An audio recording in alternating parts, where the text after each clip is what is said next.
जो कई लोग हैं जो सब सोचते हैं कि हमारे पास शक्ति है, सिद्धि है, फिर भी भूत प्रेत आते हैं, फिर भी हमारे परेशानी होती है। यही ना सोचते हम लोग, हमारे भूत प्रेत कैसे आ जाते हैं। तो भूत प्रेत आपको आते आपके कारण से आते हैं। आपके लोभ रहते, काम रहते, क्रोध रहते, मोह रहते, हिंसा रहते, ये सब रहते। तो उसमें देवी देवता फिर आपको क्या करे, वो तो आपकी इच्छा है ना। भूत प्रेत किसे कहते हैं, आप हमें बताइए। भूत प्रेत कहते हैं किसे? भूत प्रेत का मतलब भूत प्रेत बनते हैं क्यों? हमारे धरती पर इच्छा पूरी नहीं होती है तो हम भूत प्रेत बनते हैं। अब भूत प्रेत हमारे शरीर में क्यों आते हैं? क्योंकि उनके खाना नहीं मिलते बाहर। उनके लिए तो भगवान कुछ बनाया नहीं खाना, जैसे भैया भी बोले हैं कि कहीं पर भी भूत प्रेत के लिए खाना नहीं मिलते हैं। तो हमारे शरीर में वो थोड़ा थोड़ा दर्द देते देते देते देते आगे आगे जाके अपने पूरा शरीर पर कब्जा कर लेते हैं। आप पूजा पाठ भी करते हो तो आपको नहीं आती होती, सफल नहीं होती आपके भगवान के प्राप्ति में। आपके पास सिद्धि है, शक्ति है, दृष्टि है, फिर भी आप भूत प्रेत के चक्कर में झूलते रहोगे। थोड़ा दिन अच्छे रहोगे, किसी के काम करने जाओगे, कुछ करने जाओगे, बस खुद के अंदर भूत प्रेत आ गए। हाँ, एक काम कर सकते हो, जैसे आपके पास थोड़ी बहुत सिद्धि है, शक्ति है, आप खुद की सुरक्षा कर सकते हो।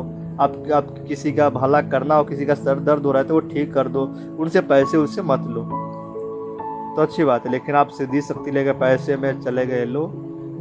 अब जैसे देखते हो कई जगह सीधे वाले दृष्टि वाले अपन चक्कर लगा रहे हैं भूत प्रेत का। जो हमारे पितर जो कहते हैं कि हमें मुक्ति करा दो, वो कहते जो पितर प्रॉब्लम है, पितर बंधन है, तो पितर जो कहते मुक्ति करा दो, किस लिए कहते? क्योंकि वो प्रेत योनि में रहते हैं।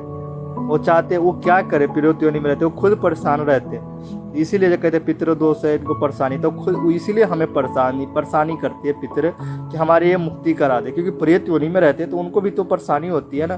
उनको क्या मिल रहा है? वो आपके लिए खाना आदि, क्या पता वो पाप करके आपके पास पैसे रख दिए, कुछ रख दिए, लेकिन उसके सजा वो भोग रहे। तो उनको मुक्ति कौन कराएंगे? उनको भी तो करानी पड़ेगी ना। तो यही इसीलिए मैं सबको कहता हूँ जाप करो। और सिद्धि शक्ति रहेगी तो आपको प्रेत योनि में नहीं आना पड़ेगा। अब प्रेत को खाना कहाँ पर है? टॉयलेट में रहते हैं, गलत जगह पर, खाली मलिन जगह पर प्रेत रहते हैं, उनको खाना वही मिलते हैं। तो कौन चाहेंगे कि मैं रहूं? तो हरेक भूत प्रेत चाहते मुक्ति चाहिए। आज जिनको धरती पर अपनी इच्छा कभी पूरी होती ही नहीं है, तो आपकी इच्छा भी नहीं पूरी होगी, कुछ भी करके भी इच्छा पूरी आपको नहीं हुई है, तब मरने के बाद भी प्रेत योनि में रहोगे, साफ रहोगे ही नहीं, प्रेत योनि में रहोगे। आपको गलत चीज क्या? अच्छा, जो सीधी शक्ति आपके पास है, जैसे देखते हो कहीं पर बाबा को पूजा जाता है, किसी देवी को पूजा जाता है, तो आप साफ रहोगे।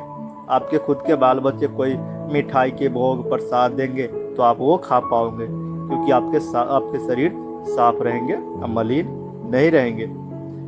समझ रहे? तो इसे कहते हैं। मैं यही रास्ता मैं आप लोगों को दिखाना, ये भी मैं कहता हूँ। इस ग्रुप में बहुत सारे लोग हैं, सब है, कितने लोग हैं, इसमें से सब नहीं सुधरेंगे। यदि सब ऐसा करके सुधर जाए तो मेरे जैसा कितना लोग है जो बताते हैं इतने ज्ञान के बाद ये सब। यदि सब सुधर जाए तो वही आदमी फिर 4 लोगों को सुधार सकते हैं, फिर वो 4 लोगों को सुधार सकते हैं, तो फिर ये इतना सारे पाप होंगे ही नहीं, ये इतने भूत प्रेत बनेंगे ही नहीं। लेकिन नहीं, हम तो लोभ में पड़ेंगे या काम क्रोध में पड़ेंगे ही पड़ेंगे। ये बात होती है, क्योंकि हमारी इच्छा कभी जिंदगी में, मन की इच्छा कभी पूरी होती है? कृष्ण भगवान कहते हैं आप कुछ भी ले लो, मन की इच्छा कभी पूरी होती है? एक देश के राजा बन जाओ, आपको लगेगा कि क्या, कैसे करूँ कि मैं दूसरा देश के भी मैं राजा बन सकूँ, वो देश के मैं जीत लूँ। तो ऐसा होता, मन की इच्छा कभी पूरी नहीं होती है। इसीलिए कृष्ण भगवान कहते हैं मन के गति पर मत चल, मन के गति पर मत चल, इसीलिए कहते हैं। तो मन के गति पर चलोगे तो ठीक है, ऐसे रहोगे। लेकिन क्या बता सकते, बाकी जैसी करनी वैसी भरनी। यही कहते, हर कर्म का फल देना ही पड़ता है, इस जन्म में हो चाहे अगले जन्म में हो।